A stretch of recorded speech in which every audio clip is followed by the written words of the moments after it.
مولا کا لقب ہے کاظم، یعنی غصے کو ضبط کر کے حلم رکھنے والا، والعافین عن الناس، اور غصے کو فقط ضبط نہیں کرتے بلکہ انسانوں کو معاف بھی کرتے ہیں، اللہ یحب المحسنین، اور اللہ احسان کرنے والوں کو پسند کرتا ہے۔ یہ آیت مولا کے حرم پہ لکھی ہوئی ہے۔ یہاں دو امام ہیں، اس لیے دو گنبد ہیں۔ اس مقام کو کاظمین بھی کہتے ہیں اور جوادین بھی کہتے ہیں۔ کاظمین یعنی دو کاظم، جوادین یعنی دو جواد۔ تو آپ جانتے ہیں کہ تمام ائمہ ہمارے صادق بھی ہیں، تمام ائمہ ہمارے رضا بھی ہیں۔ جس کی صفت جتنی زیادہ ظاہر ہو گئی اسے اس لقب سے یاد کیا گیا، ورنہ ہر امام ہی کاظم ہے، ہر امام ہی رضا ہے، ہر امام ہی جواد ہے۔ تو جوادین، 7ویں امام کو بھی جواد بھی کہتے ہیں اور 9ویں امام کو کاظم بھی کہتے ہیں۔ تو یعنی دونوں کا لقب کاظم بھی ہے، دونوں کا لقب جواد بھی ہے، دو کاظم دو جواد۔ جواد کہتے ہیں عطا کرنے والے کو۔ آپ جن امام کے حرم میں جا رہے ہیں، یہ بڑی خاص بات ہے کہ امام موسیٰ کاظم تو ہیں باب الحوائج، باب المراد، ان کے ایک حرم کے گیٹ کا جو دروازہ ہے اس کا تو نام ہی باب المراد ہے، یعنی مرادوں والا دروازہ، جس سے روایت میں ہے کہ حتیٰ امام زمان علیہ السلام بھی اس مقام پر تشریف لاتے ہیں اور امام کے حرم میں داخل ہوتے ہیں۔ تو باب المراد مرادوں کا دروازہ، حاجتوں کا دروازہ۔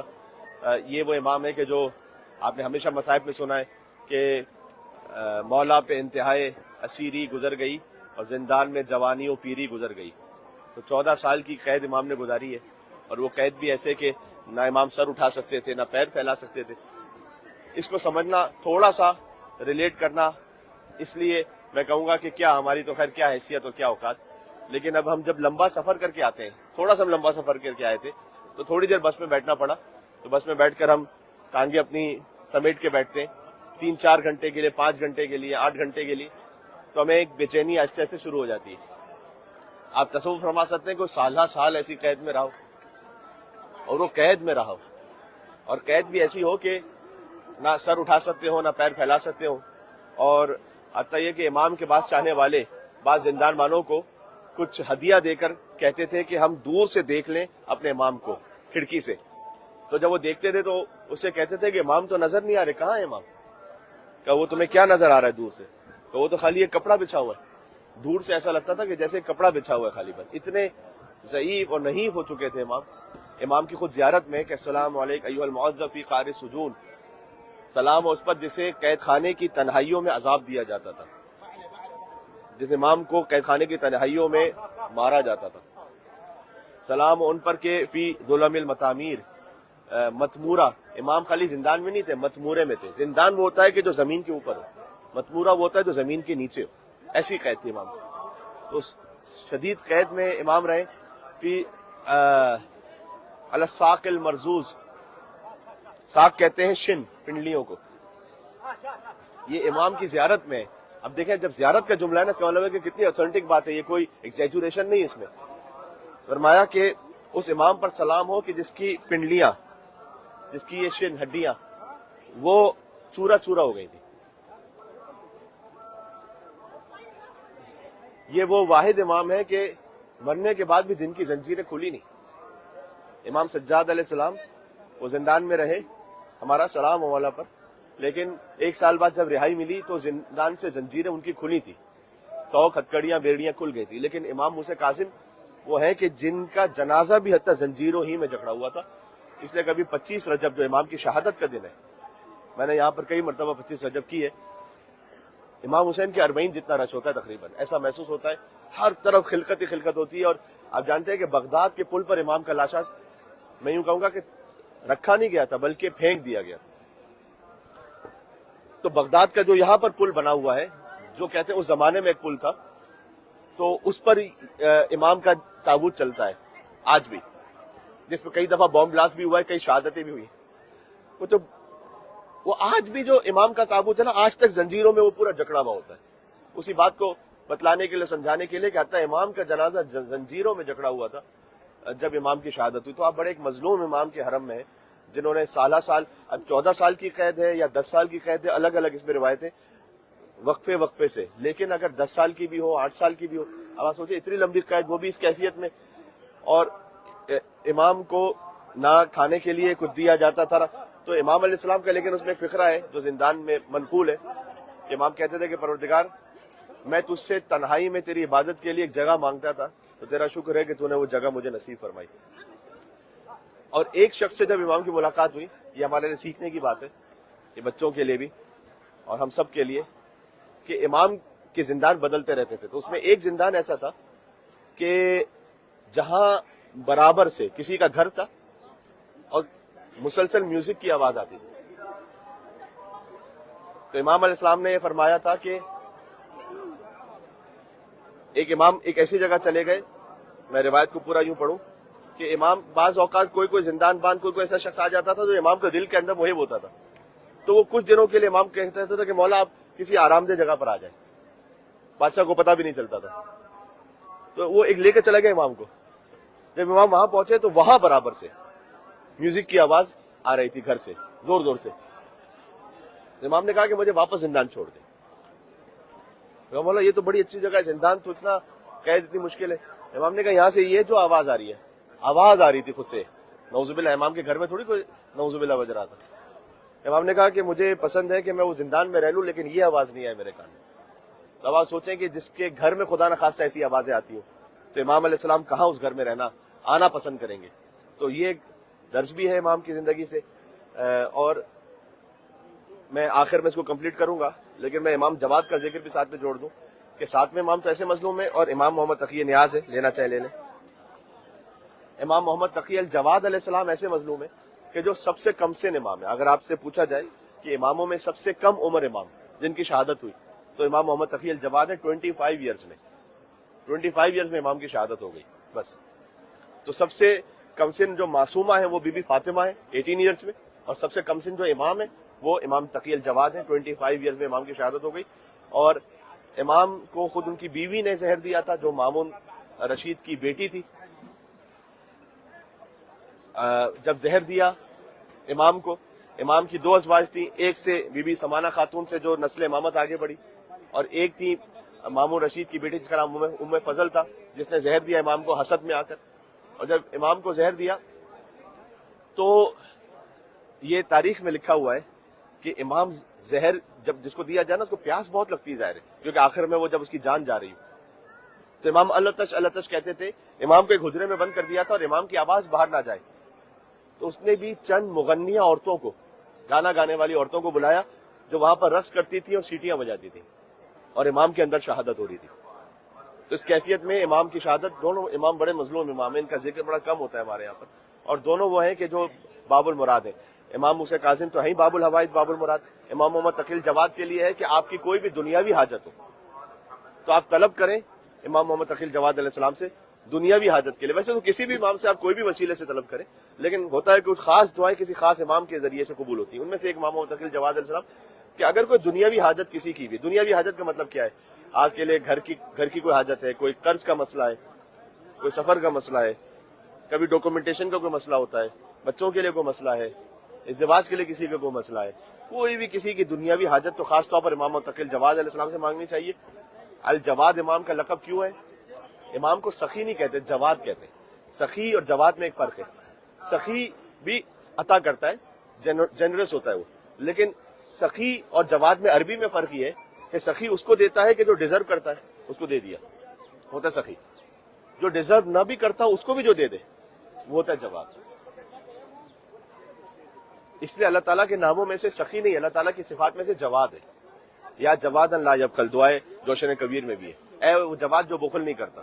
تو اللہ تعالیٰ سخی ہوتا تو ہم کیا ڈیزرو کرتے تھے کہ اللہ تعالیٰ نے ہمیں دیا. ہم نے شکم مادر میں کون سی عبادت کر لی تھی کہ اللہ تعالیٰ وہاں سے ہم کو رزق دے رہا ہے. تو اللہ تعالیٰ سخی نہیں, اللہ تعالیٰ جواد ہے, جو ڈیزرو نہ کرتا اس کو دے. تو اللہ تعالیٰ کی صفت جود کا مظہر امام جواد علیہ السلام کہ جو ڈیزرو نہ کرتا اس کو بھی یہاں سے عطا ہوتا ہے. اور دوسرا فرق یہ ہے کہ سخی وہ کہ جو عطا کرے سوال کرنے کے بعد, اور جواد وہ کہ جو عطا کرے سوال کرنے سے پہلے. تو امام علیہ السلام جن امام کے حرم میں یہ بڑی ہی مرادیں اور بڑی ہی یہاں سے حاجات پوری ہوتی ہیں. اور ویسے بھی ہم تو یہاں پر حاجات اور مرادوں کے لیے تو بات کی بات ہے, پہلے تو ہم عقیدت کے لیے آتے ہیں یہاں پر, اور سلام کے اظہار کے لیے آتے ہیں, اور مولا کے مصائب پر یہاں پر گریے کے لیے آتے ہیں. اب میں وہ جملہ پورا کر دوں کہ امام موسیٰ کاظم کا لاشا جو ہے نا وہ بغداد کے پل پر 4 مزدوروں نے اٹھایا. ہم سب تقریباً اوورسیز میں کہیں نہ کہیں رہتے ہیں. بعض دفعہ ہوتا ہے کسی اسٹوڈنٹ, کسی ایسے شخص کا انتقال ہو جائے جس کو وہاں کو جانتا نہ ہو شہر میں, تو جنازے کا اگر اعلان ہو جائے, آپ مجھے یقین سے بتائیے گا کسی کو کوئی بھی نہ جانتا ہو, کم سے کم 20-25 لوگ تو ہوتے ہیں جنازے میں. جو حجت خدا ہے, جس کے اپنے 17 بیٹے 18 بیٹیاں تھیں, کبھی آپ نے کسی دنیا میں کسی مومن کے جنازے کے لیے, میں کہتا ہوں کسی بھی مسلمان کے لیے جنازے کے لیے سنا ہے کہ کوئی اٹھانے والا نہیں تھا تو 4 لیبر بلائے گئے کہ بھائی لیبر بلاؤ پر آور پے کر کے کہ ان کو ان کا جنازہ اٹھا کے لے کے جائیں. یہ امام موسیٰ کاظم کی مظلومیت ہے کہ 4 مزدور آئے تھے, کوئی بھی نہیں تھا امام کا جنازہ, 4 مزدوروں نے, بادشاہ نے 4 مزدوروں کو جنازہ اٹھا کے لے کے جاؤ بغداد کے پل پہ چھوڑ دو. بغداد کے پل پر رات پہ چھوڑ دیا گیا امام کا جنازہ. اور وہ پتہ کیا چاہتا تھا ہارون رشید, لیکن وہ یہ چاہتا تھا کہ رات میں جب بغداد کے پل پر جنازہ رکھا ہوا ہوگا تو رات میں کوئی لائٹ, کوئی روشنی کا انتظام تو اس وقت تو ہوتا ہی نہیں تھا. اب لوگ اپنے گھوڑوں پہ, گدھوں پہ, خچروں پہ چل رہے ہیں, تو کسی کو کیا نظر آئے گا؟ اگر بہت قریب پہنچ کے بھی نظر آئے تو لوگ اس کے اوپر سے گزر جائیں گے, کتنے ہی لوگ. تو آخر میں کیا ہوگا کہ پتہ چلا بھائی جنازہ تو پامال ہو گیا, رہا ہی نہیں کوئی. لیکن ایک معجزہ ہوا وہاں کہ دونوں طرف جانوروں کی قطاریں بننا شروع کی, جانور آگے ہی نہیں بڑھ رہے تھے, ایک جگہ آ کے اسٹاپ ہو گئے. اتنی کوشش کی مار کے, تازیانے مار کے جانوروں کو کچھ کر کے, بھائی کیوں نہیں بڑھا جانور آگے. آگے اتر کے دیکھا تو کہا کہ ایک لاشا رکھا ہو, اس پر جانور نہیں چڑھ رہے آگے. انہوں نے کہا بھائی یہ کس کا لاشا رکھا ہوا ہے ایسے رات میں؟ پھر اٹھایا گیا. پھر امام کا ایک بہرحال محب تھا یہاں پر, سلیمان اس کا نام لکھا ہوا ہے, وہ خیر ہارون رشید کا بھی بندہ تھا لیکن ہو سکتا اس کے دل میں امام کی محبت ہوگی. اس نے کہا کہ نہیں یہ اتنی توہین ہو رہی ہے امام کے لاشے کی. اس نے اٹھایا اور اس کے بعد امام کو ایک بہترین کفن دیا گیا بعد میں, اور پھر اس کفن کے ساتھ امام کو دفن کیا گیا. بس یہ سارے مصائب آپ کہاں اپنے آپ کے ذہن کو آپ جوڑ سکتے ہیں؟ امام موسیٰ کاظم کے اتنے مصائب ہیں, لیکن جو امام حسن نے فرمانا کہ لا یوم کا یوم کا یا ابا عبداللہ, اے مولا حسین جیسے آپ کی مصیبت کا دن ہے ویسے کسی کی مصیبت کا دن نہیں. فقط امام حسین کا لاشا تھا کہ جو پامال ہوا ہے. امام موسیٰ کاظم السلام کا جنازہ تمام تر مصائب کے بعد آخر میں بہرحال اللہ تعالیٰ کی حکمت تھی کہ پامالی سے بچا لیا گیا. امام حسین کا لاشا تھا کہ فقط ایک لاشا تھا کہ جو دائیں طرف کے گھوڑے بائیں طرف دوڑ گئے, بائیں طرف کے گھوڑے دائیں طرف دوڑ گئے, اور فقط امام حسین کا لاشا پامال ہوتا رہا. صلی اللہ علیہ ابا عبداللہ الحسین. ہم اذن دخول پڑھتے ہیں یہاں پر, اس کے بعد ایک مشترک زیارت پڑھیں گے. آپ دیکھیں گے ابھی ہم زیارت پڑھیں گے نا, تو امام کی جو زیارتیں ہیں اس میں جو مشترک یعنی دونوں امام کی ملا کر زیارتیں بڑی مختصر سی ہیں, 3-3 4-4 جملوں کی زیارتیں. اس کی وجہ کیا ہے؟ یہ زیارتیں جب 7ویں امام اور 9ویں امام کی زیارت ہے تو زیارت کس نے تعلیم فرمائی؟ ظاہر ہے کہ 10ویں امام اور 11ویں امام نے بتایا کہ جب تم ان کے حرم میں یا ان کی قبر پہ جاؤ تو زیارت کرنا. اس کی وجہ لکھی ہے کہ قواس قمی نے کہ مختصر زیارت اتنا تقیہ کا زمانہ تھا کہ لوگ امام کی قبر پر آ کے کھڑے ہو کے زیادہ دیر تک زیارت نہیں پڑھ سکتے تھے کہ لمبی زیارت پڑھیں گے. اتنا کوئی جو اتنی زیادہ دیر تک کھڑا رہتا تھا یہاں پر اس کو گرفتار کر کے مار دیتے تھے. تو امام علیہ السلام نے اتنی چھوٹی زیارت تعلیم فرمائی کہ تم گزرتے جاؤ یہاں سے, بس ایسے کہ جیسے کوئی چل رہا ہو, چلتے چلتے چلتے چلتے زیارت پڑھتے ہوئے چلے جاؤ. آپ تصور کریں آج یہ حرم ہے, آج یہ گنبد ہے, اس وقت جب خالی قبریں ہو تو بس تم گزرتے جاؤ اور زیارت پڑھ کے نکل جاؤ. تو اس لیے لیکن ہے بڑی ہی معتبر زیارتیں, بلکہ شیخ عباس قمی نے لکھا ہے غایت الاعتبار یعنی حد سے زیادہ معتبر زیارتیں ہیں یہ جو 2 مختصر زیارتیں ابھی ہم پڑھیں گے. تو امام کی کوئی تفصیلی زیارت بھی ہے لیکن جو زیادہ معتبر بھی ہے مختصر بھی ہے, وہ ہم پڑھیں گے اذن دخول کے ساتھ تاکہ اذن دخول بھی آپ کا ہو جائے, زیارت بھی ہو جائے. اس کے بعد آپ اندر تشریف لے جائیے گا. ایک ہی ذریعے کے اندر امام موسیٰ کاظم بھی ہیں اور امام تقی الجواد بھی ہیں.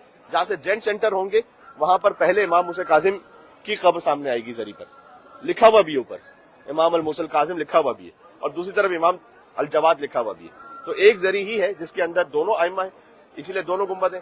اور جب حرم میں داخل ہوں گے تو جینٹس سائڈ پر ایک اور آپ کو ذریعہ نظر آئے گی. وہ ایک عالم دین تھے ہمارے بہت بزرگ, شیخ مفید ان کا نام تھا, ان کی ذریعہ جو جینٹ سائڈ پر ہے. لیڈیز سائڈ پر جائیں گے تو ایک اور بزرگ عالم خواجہ نصیر الدین توسی, ان کی وہاں پر قبر آپ کو نظر آئے گی. یہ بھی دونوں بڑے ہی گریٹ عالم تھے ہمارے. اور ہاں جی, اور خود ایک جو ان کی جو گریٹنس ہے دونوں علماء کی, وہ میں امام سے آپ کو جوڑ کے دیکھیں. امام کے سامنے تو خواجہ نصیر الدین توسی وہ میتھمیٹیشین تھے, علم نجوم کے ماہر تھے, علم فقہ. شاید کہتے ہیں کہ دنیا میں جتنے علماء نے سب نے مل کے شیعہ بنائے ہوں گے اس میں سے آدھے اکیلے خواجہ نصیر الدین طوسی نے بنائے ہوں گے. یعنی اتنے زیادہ ان کے مناظرے ہیں علم عقائد کے. اتنے بڑے عالم وہ یہاں رہتے تھے. ان کا جب انتقال ہونے لگا, میں آپ کو خالی مثال دوں, تہران یونیورسٹی کے ایک پروفیسر تھے, وہ ایتھسٹ تھے.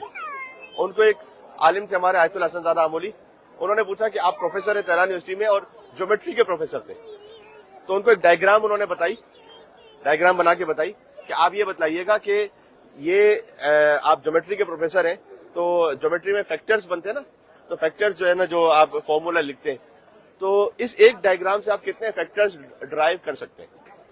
تو انہوں نے کہا کہ شاید 4-5 اس میں سے فیکٹرز نکل سکیں. تو وہ کہتے ہیں عالم کہ میں نے ان سے پوچھا کہ اگر کوئی 10-15 فیکٹرز اس میں سے نکال لے, تو انہوں نے کہا کہ بہت جینیس کوئی ہوگا تو کر سکتا ہے شاید یہ کام, کہ اس ڈائیگرام سے وہ اتنے, اور مثال کے طور پر اب فیکٹرز ہی کہوں گا میں اس کو, یا فارمولاز, یا اس کو جو ہے نا ڈرائیو کر سکے جیومیٹری کی لینگویج میں. تو انہوں نے کہا کہ اگر کوئی 50-60 نکال لے تو اس میں سے, کہا نہیں یہ تو بڑی امپاسبل بات کرے, 50-60 تو اتنی سی ڈائیگرام سے کوئی فیکٹرز نہیں نکلتے.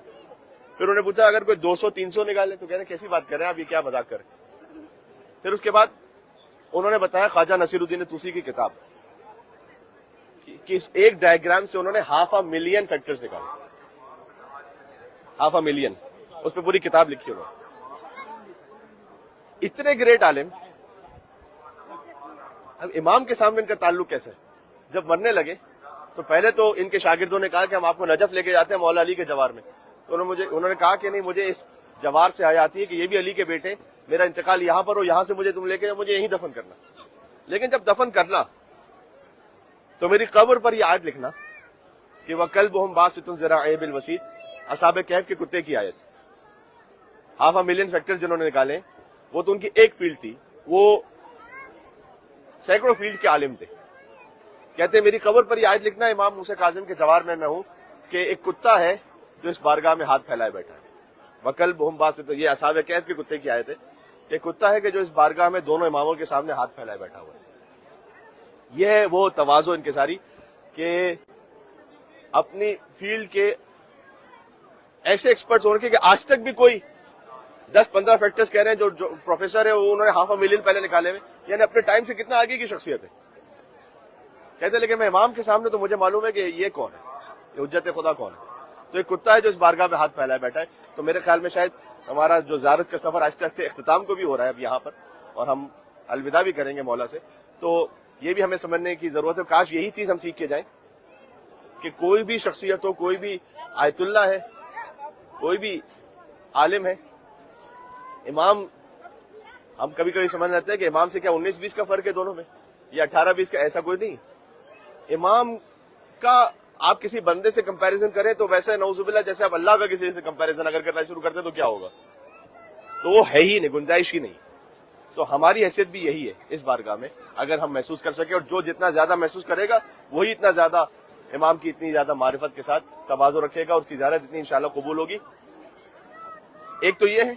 دوسرے شیخ مفید جو میں نے کہا, جو جینٹس میں, شیخ مفید نے بھی وصیت کی تھی کہ میں جب یہاں دفن ہو, میری موت یہاں ہوگی, تو مجھے حیا آتی ہے امام موسیٰ کاظم سے کہ ان کا جنازہ تو 4 مزدوروں نے اٹھایا, اور شیخ مفید کے ہزاروں شاگرد تھے, جس میں سے ایک وہ شیخ طوسی تھے کہ جو ہم نجف چلے گئے تھے بعد میں, جو ان کا کتاب خانہ, تو یہ سارے ایک دوسرے سے کنیکٹڈ ہیں. تو شیخ مفید کے ساتھ شیخ طوسی ہوتے تھے یہاں پر. پھر شیخ طوسی کو یہاں سے ہجرت کرنا پڑی, وہ نجف گئے, وہاں انہوں نے حوزہ کی بنیاد رکھی. اس سے پہلے تو بغداد ہمارا سینٹر تھا, شیعوں کا بھی سینٹر تھا, اہل سنت کا بھی سینٹر تھا. تو انہوں نے کہا مجھے امام موسیٰ کاظم سے حیا آتی ہے کہ میرے جنازے کو اتنے ہزاروں لوگ آئیں, اور امام کا جنازہ 4 لوگوں نے اٹھایا تھا. تو ایسا کرنا کہ جنازہ اٹھانا تو چونکہ واجب ہے, لہٰذا 4 لوگ آئیں بس, خالی میرے 4 مخصوص شاگرد گھر والے, باقی بالکل ایسا کہ جیسے تنہائی میں آئے, میرا جنازہ دفن کر دینا. اب یہ ہونے لگا تھا کہ امام زمانہ علیہ السلام, روایت میں آتا ہے کہ کچھ لوگوں کے خواب میں آئے یا مکاشفے میں امام نے امر کیا کہ وہ شیخ مفید کی ہم سے وفات تھی, اب ہماری عطا ہے کہ اب ہم حکم دیتے ہیں کہ تم سب شیخ مفید کے جنازے میں شریک ہو, اس لیے کہ انہوں نے ہم سے جو وفا کی ہے. تو کہا یہ جاتا ہے کہ اس وقت کی آبادی کے حساب سے شیخ مفید کے جنازے میں 70,000 لوگ تھے, کیونکہ امام کا حکم آیا کہ امام نے کہا کہ نہیں, اب ہم حکم دیتے ہیں کہ ان کے جنازے میں جاؤ تم. تو یہ بارگاہ کو آپ کسی بھی طریقے سے کم یا چھوٹی بارگاہ نہیں سمجھیے گا. ہمارے ذہن میں کربلا نجف کا ایک عظمت ہوتی ہے, لیکن جب یہاں آتے ہیں تو بس آ کے ایک سرسری سلام کر کے چلے جاتے ہیں.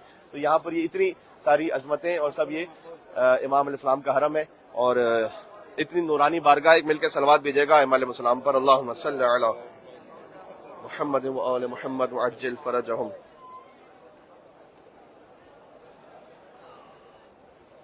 میں اذن دخول پڑھتا ہوں۔ بسم اللہ الرحمن الرحیم، اللہم انی وقفت علی باب من ابواب بیوت نبیک۔ پہلا جملہ کیسا ہے اذن دخول کا؟ پروردگار اے اللہ، اللہ کو مخاطب کر کے آپ کہہ رہے ہیں میں تیرے دروازوں میں سے ایک دروازے پہ کھڑا ہوں۔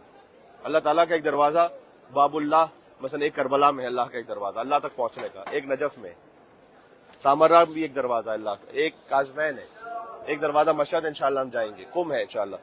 پروردگار میں تیرے دروازوں میں سے ایک دروازے پہ کھڑا ہوں، صلواتک علیہ وآلہ، تیرے نبی کے دروازوں میں سے ایک دروازے پہ کھڑا ہوں۔ وقد منعت الناس ان يدخلوا الا باذنه، اور تو نے منع کیا ہے کہ جب تک کہ اجازت نہ لے لو تو لوگوں کے گھروں میں دروازوں داخل اس طرح سے نہ ہو، جب تک اجازت نہ لے لو۔ آپ امام کی زیارت پر ویسے ہیں جیسے ان سے زندگی میں ملاقات کے لیے آ رہے ہیں، تو آپ کسی کے گھر جاتے ہیں تو اجازت لیتے ہیں پہلے، پھر گھر میں داخل ہوتے ہیں نا۔ تو پھر اذن دخول میں فَقُلْتَ يَا أَيُّهَا الَّذِينَ آمَنُوا لَا تَدْخُلُوا بُيُوتَ النَّبِيِّ إِلَّا أَن يُؤْذَنَ لَكُمْ اللہم انی اعتقد حرمت صاحب هذا المشہد الشریف فی غیبتہ۔ پروردگار میں ان امام کی عظمت پر ان کی وفات کے بعد بھی ویسے ہی یقین رکھتا ہوں کما اعتقدها فی حضرتہ، جیسے کہ اگر یہ سامنے ہو تو کیسے ان کی عظمت ہے ویسے ہی ابھی ان کی عظمت ہے۔ وَأَعْلَمُ أَنَّ رَسُولَكَ وَخُلَفَاءَكَ عَلَيْهِمُ السَّلَامُ أَحْيَاءٌ عِندَكَ يُرْزَقُونَ، یہ زندہ ہیں پروردگار تیرے پاس سے رزق پا رہے ہیں۔ یرون مقامی، اے مولا آپ میرے مقام کو دیکھ رہے ہیں، اس وقت جب ہم کھڑے ہوئے نا تو امام گویا سامنے ہو تو امام ہمارے مقام کو دیکھ رہے ہیں۔ وَيَسْمَعُونَ كَلَامِي، اور اے مولا میرے کلام کو سن رہے ہیں۔ وَيَرُدُّونَ سَلَامِي، ہم سلام کریں گے امام سلام کا جواب دیتے ہیں، سبحان اللہ۔ وَأَنَّكَ حَجَبْتَ عَنْ سَمْعِي كَلَامَهُمْ، لیکن تو نے میری سماعتوں پر حجاب رکھا ہوا ہے کہ میں ان کی آواز نہیں سن سکتا کہ انہوں نے مجھے جواب دیا۔ وَفَتَحْتَ بَابَ فَهْمِي بِلَذِيذِ مُنَاجَاتِهِمْ وَإِنِّي أَسْتَأْذِنُكَ يَا رَبِّ أَوَّلًا، سب سے پہلے اے رب میں تجھ سے اجازت چاہتا ہوں کہ میں اس حرم میں داخل ہو جاؤں۔ وَأَسْتَأْذِنُ رَسُولَكَ صلی اللہ علیہ وآلہ ثانیہ، وَأَسْتَأْذِنُ خَلِيفَتَكَ الْإِمَامَ الْمَفْرُوض عَلَيَّ طَاعَتُهُ، اور میں رسول اللہ سے اجازت چاہتا ہوں اور ان خلیفہ سے جو رسول اللہ کے برا خلیفہ ہیں، یعنی امام موسیٰ کاظم اور تقی الجواد السلام، موسیٰ بن جعفر و محمد بن علی التقی الجواد و ملائکۃ الموکلین، اور وہ ملائکہ جو یہاں پر ہیں ان سے اجازت چاہتا ہوں۔ بہذہ البقعۃ المبارکۃ الثالثہ ادخلوا یا رسول اللہ، ادخلوا یا حجۃ اللہ، ادخلوا یا ملائکۃ اللہ المقربین المقیمین فی ھذا المشہد، فاذن لی یا مولاي فی الدخول افضل ما اذنت لاحد من اولیائک فان لم اکن اہلا لذلک فانت اہل لذلک۔ آخری جملہ یہ کہ مولا اگر میں اس بات کا اہل نہیں کہ آپ کے حرم میں آؤں اپنے گناہوں کی وجہ سے، تو آپ تو اس بات کے اہل ہیں کہ آپ ہمیں بلائیں۔